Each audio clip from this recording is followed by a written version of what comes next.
آئیے دیکھتے ہیں کہ ذی الحجہ کے جو ابتدائی 10 دن ہیں، ان ابتدائی 10 دنوں میں رب ذوالجلال نے کتنا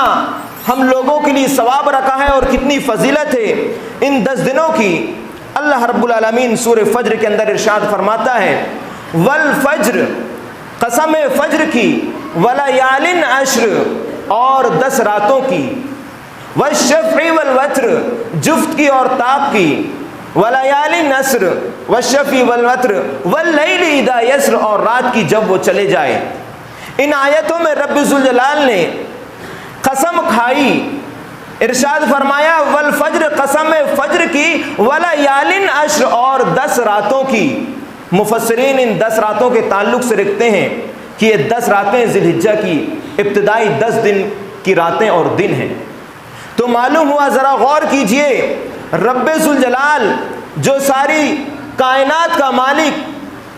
جس سے بڑھ کر کوئی ذات ہی نہیں، وہ ذات ان راتوں کی قسم کھا رہی ہے، تو معلوم ہوا کہ رب ذوالجلال کے نزدیک ان راتوں کی اور ذی الحجہ کے ان ابتدائی 10 دنوں کی کتنی فضیلت ہے۔ اسی طریقے سے فجر کی قسم بھی کھائی، اور ایک بڑی ذات کسی بڑی چیز کی ہی قسم کھا سکتی ہے، اسی وجہ سے کہا گیا ہے کہ رکعتي الفجر خیر من الدنیا وما فیہا، کہ صرف فجر کی 2 رکعت سنتیں دنیا اور دنیا میں جتنی چیزیں ہیں ان ساری چیزوں سے بہتر ہیں۔ لیکن ہم اندازہ لگا سکتے ہیں، ہم اپنے گریبان میں جھانک سکتے ہیں کہ ہم فجروں میں کہاں رہتے ہیں، نمازوں میں، فجر تو دور، 5 وقتہ نمازوں میں بھی ہمارا کیا حال ہے۔ تو کہنے کا مطلب یہ ہے کہ رب ذوالجلال نے ان 10 راتوں کی قسم کھائی۔ اسی طریقے سے دوسری فضیلت یہ ہے ان 10 دنوں کی کہ انہی ایام میں اللہ رب العالمین نے اپنے دین کو مکمل فرمایا، اور الیوم اکملت لکم دینکم واتممت علیکم نعمتی ورضیت لکم الاسلام دینا۔ یہ آیت کو رب ذوالجلال نے انہی ایام میں سے ایک دن ہے یوم عرفہ، 9ویں ذی الحجہ کو، اس دن اس آیت کو نازل کر کے رب ذوالجلال نے یہ بتا دیا کہ میں نے اے نبی آج تم پر اپنے دین کو مکمل کر دیا۔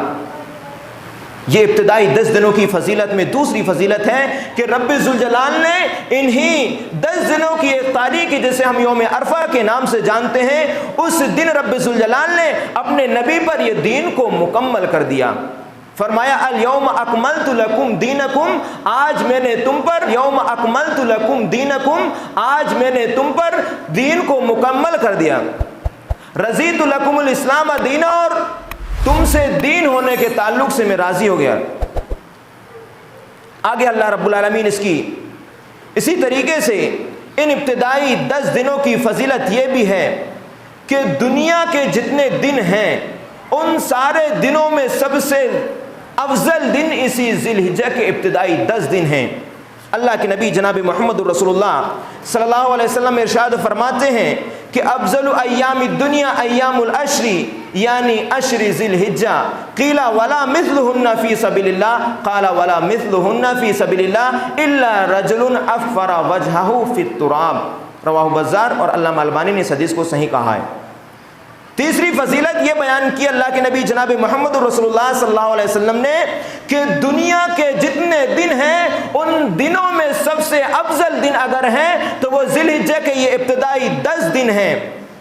صحابہ اکرام نے پوچھا کہ اللہ کے رسول صلی اللہ علیہ وسلم، کیا ان دیگر دنوں میں اگر انسان 10 دنوں کے لیے جہاد کرے، اللہ کی راہ میں لڑے، کیا اس کے جہاد سے بھی افضل ان دنوں کی عبادت ہیں؟ تو پیارے نبی جناب محمد رسول اللہ صلی اللہ علیہ وسلم نے ارشاد فرمایا ہاں، کہ کوئی بندہ دیگر دنوں میں جہاد کے لیے نکل رہا ہے، اللہ کی راہ میں جہاد کر رہا ہے، اس سے بھی کہیں زیادہ اگر بندہ ان 10 دنوں میں رب ذوالجلال کی عبادت کرتا ہے تو اس بندے کو زیادہ ثواب ملے گا۔ لیکن اللہ کے نبی نے آگے فرمایا کہ سوائے اس آدمی کے کہ جو شخص رب ذوالجلال کی راہ میں جہاد کے لیے نکلا اور اپنی جان بھی دے دی، مال بھی قربان کر دیا، یعنی شہید ہو گیا، اس سے تھوڑا درجہ اس کا نیچے ہوگا۔ تو معلوم ہوا کہ جہاد کرنے والے شخص سے بھی کہیں زیادہ اگر کوئی شخص ان دنوں میں عمل کرتا ہے تو اس کا زیادہ مقام ہے اور اس کو زیادہ ثواب ملے گا۔ اسی طریقے سے بخاری کی ایک تیسری روایت ہے، پیارے نبی جناب محمد رسول اللہ صلی اللہ علیہ وسلم ارشاد فرماتے ہیں، قال رسول اللہ صلی اللہ علیہ وسلم ما من ایام عمل الصالح فیہن احب الی اللہ من هذه الايام العشر فقالوا یا رسول اللہ ولا الجہاد فی سبیل اللہ فقال رسول اللہ صلی اللہ علیہ وسلم ولا الجہاد فی سبیل اللہ الا رجل خرج بنفسه وماله فلم يرجع من ذلك بشیء۔ بخاری کی روایت ہے، پیارے نبی جناب محمد رسول اللہ صلی اللہ علیہ وسلم ارشاد فرماتے ہیں کہ دیگر دنوں میں نیک اعمال کرنے کے بنسبت ان ذی الحجہ کے ابتدائی 10 دنوں میں عمل کرنے کو اللہ رب العالمین نے زیادہ پسند کیا ہے۔ دیگر دنوں کے بنسبت اگر انسان ان 10 دنوں میں رب ذوالجلال کی عبادت کرتا ہے، نیک اعمال کرتا ہے، تو یہ زیادہ پسندیدہ ہے اللہ رب العالمین کی نگاہ میں۔ تو پتہ چلا کہ دیگر دنوں میں اگر اتنے ہم نیک اعمال کرتے ہیں، ان سے کہیں زیادہ اگر صرف ہم ان 10 دنوں میں ہم نیک اعمال کرتے ہیں تو رب ذوالجلال بہت زیادہ ان اعمال کو پسند کرتا ہے۔ انہی ایام میں سے ایک دن آتا ہے یوم عرفہ کا، جسے حج کا ایک اہم رکن مانا گیا ہے کہ اگر انسان میدان عرفات میں قیام نہ کرے تو اس کا حج ہی قبول نہیں ہوگا۔ تو انہی دنوں میں سے ایک دن یوم عرفہ کا ہے جو 9 ذی الحجہ میں آتا ہے۔ اللہ کے نبی جناب محمد رسول اللہ صلی اللہ علیہ وسلم ارشاد فرماتے ہیں کہ رب ذوالجلال یوم عرفہ کے دن اپنے بندوں کو جہنم سے سب سے زیادہ آزاد کرتا ہے، اور اسی دن رب ذوالجلال لوگوں کی دعائیں سنتا ہے۔ اسی طریقے سے پیارے نبی جناب محمد رسول اللہ صلی اللہ علیہ وسلم نے ارشاد فرمایا یوم عرفہ کے تعلق سے کہ احتسب علی اللہ ان یکفر سنۃ التی قبلہ والسنۃ التی بعدہ، کہ یوم عرفہ کے دن اگر کوئی شخص روزہ رکھتا ہے تو اس کا ایک دن کا روزہ اس کے 1 سال کے پیچھے صغیرہ گناہوں کو اور آئندہ 1 سال آنے والے چھوٹے گناہوں کو رب ذوالجلال معاف فرما دیتا ہے۔ یہ دن کن ایام میں پڑتا ہے؟ انہی ابتدائی 10 دنوں میں، جو ذی الحجہ کے ابتدائی 10 دن ہیں، انہی دنوں میں سے ایک دن یوم عرفہ کا بھی ہے۔ اسی طریقے سے ان دنوں میں ایک دن ہے یوم النحر کا، جس دن ہم قربانیاں کرتے ہیں۔ اس کے تعلق سے پیارے نبی جناب محمد رسول اللہ صلی اللہ علیہ وسلم ارشاد فرماتے ہیں ان اعظم الایام عند اللہ یوم النحر ثم یوم القر، کہ یوم النحر یعنی 10ویں ذی الحجہ کا دن رب ذوالجلال کے ہاں سب سے عظیم دن ہے، اور اس کے بعد 11ویں ذی الحجہ کا دن جس دن ہم حجاج اکرام منی میں ٹھہرتے ہیں۔ تو ان مسلسل فضیلتوں سے یہ معلوم ہوا کہ پیارے نبی جناب محمد رسول اللہ اور اللہ رب ذوالجلال نے ان ابتدائی 10 دنوں کی بہت زیادہ اہمیت و فضیلت رکھی ہے، اس لیے ہمیں ان 10 دنوں کو غنیمت جانتے ہوئے زیادہ سے زیادہ رب ذوالجلال کی ہمیں عبادتیں کرنی ہیں۔ علامہ ابن حجر عسقلانی رحمہ اللہ ایک سبب بیان کرتے ہیں کہ ان 10 دنوں کو اس وجہ سے بھی فضیلت دی گئی ہے کیونکہ ان 10 دنوں میں رب ذوالجلال اہم عبادتوں کو اکٹھا کر دیتا ہے۔ نماز تو ہے ہی، روزہ بھی رکھنا ان دنوں میں، اسی طریقے سے حج بھی ادا کیا جاتا ہے۔ اس کے علاوہ حج دیگر مہینوں میں ادا نہیں کیا جاتا، تو معلوم ہوا کہ ان 10 دنوں میں رب ذوالجلال نے اہم عبادتوں کو اکٹھا کیا ہے، اس وجہ سے بھی ان ایام کو، ان دنوں کو فضیلت دی گئی ہے۔ اب آئیے، یہ تو فضیلتوں کا معاملہ تھا، اب ان ایام میں ہمیں کرنا کیا ہے؟ سب سے پہلی چیز جو ہے وہ ہے مناسک حج اور عمرہ کی ادائیگی، یعنی اگر رب ذوالجلال نے ہمیں استطاعت دی ہے تو ہمیں حج کرنا ہے، یہ ہم پر فرض ہے۔ ہر اس شخص پر جو آنے جانے کی اور دیگر جو ضروریات ہیں ان ضروریات کو پورا کرنے کے بعد وہ استطاعت رکھتا ہے تو اس پر رب ذوالجلال نے حج کو واجب کیا ہے۔ تو سب سے پہلا عمل ان ایام میں یہ ہے کہ انسان حج ادا کرے اور عمرہ ادا کرے۔ بخاری اور مسلم کی روایت متفقن علیہ روایت ہے، اللہ کے نبی جناب محمد رسول اللہ صلی اللہ علیہ وسلم ارشاد فرماتے ہیں العمرۃ الی العمرۃ کفارۃ لما بینہما، کہ ایک عمرہ اگر کوئی شخص عمرہ کرتا ہے ان ایام میں، عمرہ کر کے آ جاتا ہے، تو جب تک وہ دوسرا عمرہ نہ کر لے ان درمیان کے جتنے صغیرہ گناہ ہیں رب ذوالجلال معاف فرما دیتا ہے۔ کتنی بڑی فضیلت ہے۔ والحج المبرور لیس لہ جزاء الا الجنہ، اور کوئی شخص اگر حج مبرور کرتا ہے یعنی بالکل خالص اللہ کے لیے، اس میں وہ ریاکاری نہیں کرتا، کوئی نافرمانی نہیں کرتا، دکھاوا نہیں کرتا، لوگوں کی غیبتیں نہیں کرتا، بالکل خالص اللہ کے لیے اگر کوئی شخص عبادت کرتا ہے تو اس کا بدلہ صرف اور صرف جنت ہے۔ تو ان ایام میں سب سے پہلا عمل یہ ہے کہ انسان کو رب ذوالجلال نے اگر استطاعت دی ہے تو وہ حج اور عمرہ کرے۔ اسی طریقے سے دوسرا عمل جو ہے وہ روزہ رکھنا ہے۔ اللہ کے نبی جناب محمد رسول اللہ صلی اللہ علیہ وسلم کا کیا معمول تھا ان دنوں کے تعلق سے؟ ابو داؤد کی روایت ہے، پیارے نبی جناب محمد رسول اللہ صلی اللہ علیہ وسلم ارشاد فرماتے ہیں کان رسول اللہ صلی اللہ علیہ وسلم یصوم 9 ذی الحجہ ویوم عاشوراء وثلاثۃ ایام من کل شہر، کہ پیارے نبی جناب محمد رسول اللہ صلی اللہ علیہ وسلم ان ابتدائی 9 دنوں میں یعنی 1 تاریخ سے لے کر کے 9 تاریخ تک مسلسل روزہ رکھا کرتے تھے۔ اسی طریقے سے یوم عاشوراء کا بھی اللہ کے نبی جناب محمد رسول اللہ روزہ رکھا کرتے تھے، یوم عاشوراء یعنی 10 محرم کا روزہ۔ اسی طریقے سے ہر مہینے میں 3 دن پیارے نبی جناب محمد رسول اللہ روزہ رکھا کرتے تھے۔ تو اس حدیث سے معلوم ہوا کہ اللہ کے نبی صلی اللہ علیہ وسلم ان ایام میں 9 تاریخ تک کے مسلسل روزہ رکھتے تھے۔ تو ہمیں اس سنت پر عمل کرتے ہوئے ہونا یہ چاہیے کہ ہم پورے 9 دن تک کے روزہ رکھیں، اور اگر 9 دن تک روزہ نہیں رکھ سک رہے ہیں تو کم سے کم یوم عرفہ کا روزہ ضرور رکھیں۔ اس کا فائدہ یہ ہوگا کہ ہمارے 1 سال کے ماضی کے گناہ معاف کر دیے جائیں گے، اسی طریقے سے 1 سال کے جو آئندہ گناہ ہونے والے ہیں ان گناہوں میں جو چھوٹے گناہ ہیں ان کو بھی اللہ رب العالمین معاف فرما دے گا۔ اسی طریقے سے نوافل کا اہتمام، یعنی فرائض کے ساتھ ساتھ نوافل کا اہتمام بھی انسان کرے۔ نوافل کا اہتمام میں اس وجہ سے بول رہا ہوں کہ فرض نمازیں تو ہر حال میں ہم کو پڑھنا ہی ہے، لیکن جو خصوصیت والے ایام ہیں ان میں فرض کے ساتھ ساتھ ہمیں نوافلوں کا بھی اہتمام کرنا ہے۔ نماز تہجد پڑھیے، نوافل کا زیادہ سے زیادہ اہتمام کریے، کیونکہ رب ذوالجلال ان جو خاص جو اوقات رکھتا ہے ان میں ثواب بھی بڑھا دیتا ہے، اس لیے ہمیں نوافلوں کا بھی اہتمام کرنا چاہیے۔ اسی طریقے سے تیسری چیز یہ جو ہے وہ ہے رب ذوالجلال کا زیادہ سے زیادہ ذکر کرنا چاہیے۔ ابن عمر رضی اللہ تعالیٰ عنہ روایت کرتے ہیں کہ ما من ایام اعظم عند اللہ ولا احب الیہ العمل فیہن من هذه الایام العشر فاکثروا من التحلیل والتکبیر والتحمید، کہ اللہ رب العالمین کے نزدیک ان ایام میں کیے جانے والے اعمال سب سے زیادہ محبوب ہیں، لہٰذا تم زیادہ سے زیادہ تکبیر پڑھو، تحمید پڑھو اور تحلیل پڑھو، یعنی اللہ اکبر کا ورد ہماری زبان سے ہونا چاہیے۔ تحلیل کا مطلب لا الہ الا اللہ محمد رسول اللہ، تحمید کا مطلب سبحان اللہ والحمدللہ۔ اس طریقے سے جو بھی اللہ رب ذوالجلال کی کبریائی اور اس کی تعریفات کے جو الفاظ ہیں وہ الفاظ ہماری زبانوں میں ہونے چاہیے۔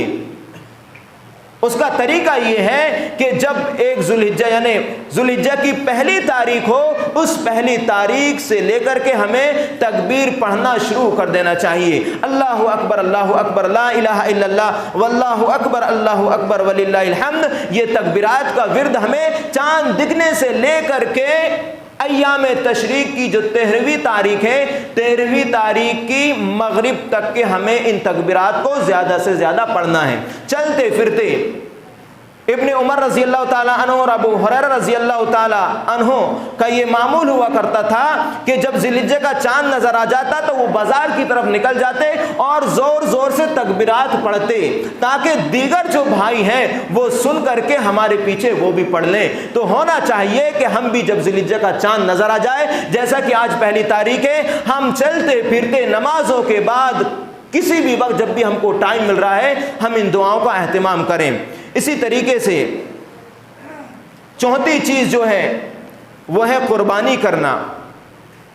10ویں ذی الحجہ کو ان ایام میں سب سے اہم عمل جس کو ہم سمجھتے ہیں وہ ہے قربانی۔ قربانی کا کیا حکم ہے؟ قربانی سنت موقدہ ہے، جمہور کے نزدیک قربانی کرنا سنت مؤکدہ ہے، اس لیے ہر شخص کو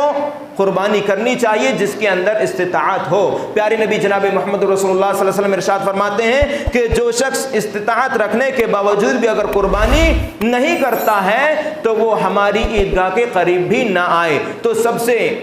اہم چیز جو ہے وہ 10ویں ذی الحجہ کو وہ ہے قربانی کرنا، اور ہر شخص کو جس کو اللہ نے استطاعت دی ہے اسے قربانی کرنی چاہیے۔ اسی طریقے سے قربانی کرنے والے شخص کے اوپر کیا ذمہ داری عائد ہوتی ہے کہ جب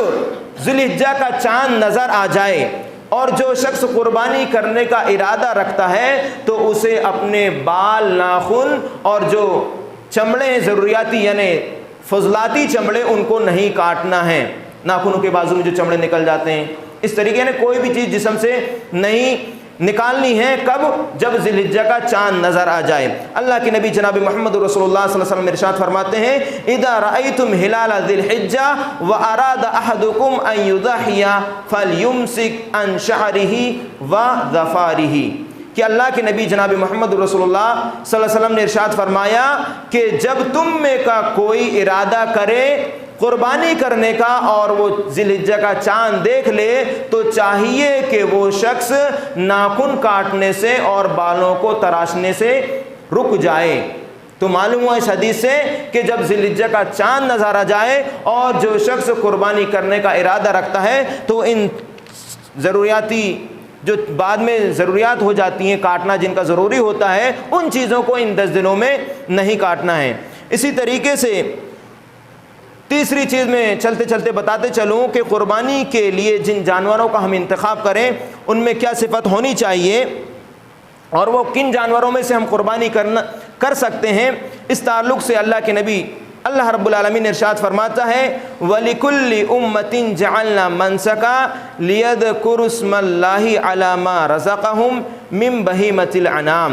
کہ اللہ رب العالمین اس آیت کے اندر ارشاد فرماتا ہے کہ ہر شخص کے لیے ہر امت کے لیے ہم نے قربانی کا طریقہ متعین کیا ہے تاکہ وہ اللہ کا نام لے کر کے بہیمۃ الانعام میں سے جانوروں کو ذبح کریں۔ بہیمۃ الانعام کن جانوروں کو کہا جاتا ہے؟ بہیمۃ الانعام سے مراد وہ جانور ہیں بھیڑ، بکری، گائے اور اونٹ۔ بھیڑ، بکری، گائے اور اونٹ، ان چار جانور، اس میں مذکر مؤنث دونوں، بھیڑ بکری، بھیڑ میں مذکر مؤنث دونوں، بکری میں بکرا بکری، گائے میں بیل گائے دونوں، اونٹ میں اونٹنی، یہ 4 جانور بہیمۃ الانعام میں آتے ہیں۔ ان چاروں میں مذکر مؤنث ملائیں گے تو 8 ہو جاتے ہیں، جن بہیمۃ الانعام کی پوری تشریح سورہ انعام کے اندر رب ذوالجلال نے وضاحت کر دی، تشریح بیان کر دی ہے۔ تو انہی بہیمۃ الانعام، ان 4 جانوروں کے علاوہ تیسری، چوتھی، پانچویں اور کسی جانور میں قربانی ہمارے لیے کرنا جائز نہیں ہوگا۔ امام نووی جو شارح مسلم ہے، مسلم جو حدیث کی کتاب ہے اس کے شارح ہیں، وہ بیان کرتے ہیں کہ اس پر اجماع ہے، یعنی مسلمانوں کا اس بات پر اجماع ہے کہ قربانی صرف انہی 4 جانوروں کی جن سے کی جائے گی، اس کے علاوہ اور دوسرے جانوروں سے قربانی نہیں کی جائے گی۔ قربانی کے جانوروں میں کن چیزوں کا پایا جانا ضروری ہے اور کن چیزوں کا نہ پایا جانا ضروری ہے؟ اللہ کے نبی جناب محمد رسول اللہ صلی اللہ علیہ وسلم ارشاد فرماتے ہیں کہ 4 لا تجوز فی الاضاحی، کہ 4 جانور ایسے ہیں جن کی قربانی جائز نہیں ہے۔ وہ 4 جانور کون سے ہیں؟ الاوراء بین اوروہا، کہ ایسا بھینگا یعنی قدرتی جو لنگڑے لونگڑے پیدا ہوتے ہیں، ایسا بھینگا نہ ہو کہ جس کا بھینگا پر بالکل واضح اور ظاہر ہو، دور سے لوگ سمجھ لائیں کہ لنگڑا لولا جانور ہے، یعنی بھینگا قسم کا جانور ہے، تو ایک دم واضح بھینگا جانور ہے تو اس کی قربانی کرنا جائز نہیں ہے۔ اسی طریقے سے دوسرا والمریضۃ بین مرضوہا، ایسا ایک دم بیمار جس کی بیماری واضح ہو اس کی قربانی کرنا بھی جائز نہیں ہے۔ والارجاء بین دلؤہا،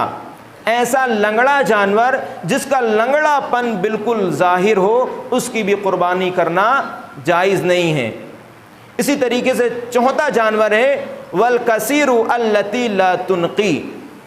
یعنی ایک دم لاغر جانور جس کی ہڈیوں میں گوشت نہ ہو، ایسے جانور کی بھی قربانی کرنا جائز اور درست نہیں ہے۔ تو 4 چیزیں بیان کی گئی ہیں کہ سب سے پہلی چیز کہ بھینگا پن نہ ہو جانور کے اندر، مریض نہ ہو، لنگڑا نہ ہو، اور اتنا لاغر بھی نہ ہو کہ اس کے جسم میں کوئی گوشت نہ ہو۔ تو ان جانوروں میں سے دیگر جو جانور ہیں ان کی ہم قربانی کر سکتے ہیں۔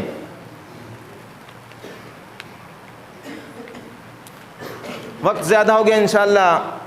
اللہ نے زندہ رکھا تو آئندہ اس کی وضاحت کی جائے گی۔ رب ذوالجلال سے دعا ہے الہ العالمین تو ہم سب کو ان مبارک دنوں میں تیری زیادہ سے زیادہ عبادت کرنے کی توفیق عطا فرما دے۔ اے رب ذوالجلال تو نے ہمیں یہ مبارک دن نصیب کیے ہیں، تو ان مبارک دنوں میں تو ہمیں تیری زیادہ سے زیادہ عبادت کرنے کی توفیق عطا فرما دے، آمین۔ الہ العالمین تو ہمارے درمیان جو حضرات بیمار ہیں ان کو شفائے کامل